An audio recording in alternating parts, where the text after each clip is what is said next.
What is a stable bot? Well, it's a trading robot that I developed from a successful trading strategy, and I automated that strategy and built an algorithm around it where this thing trades for me and I don't have to stare at charts all day. The reason why that's important is because investing in 2022 has not been easy. In fact, most people have lost money this year, unfortunately, and this has brought a lot of relief and stability to my portfolio and to my clients' portfolios.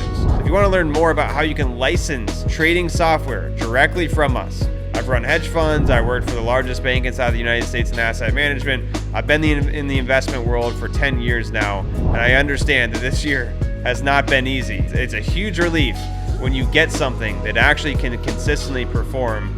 And I can tell you, you're going to want to see this case study. So just click below, carry on to the next page. I'll see you on the next page, and we'll go over the case study and how these things actually print money.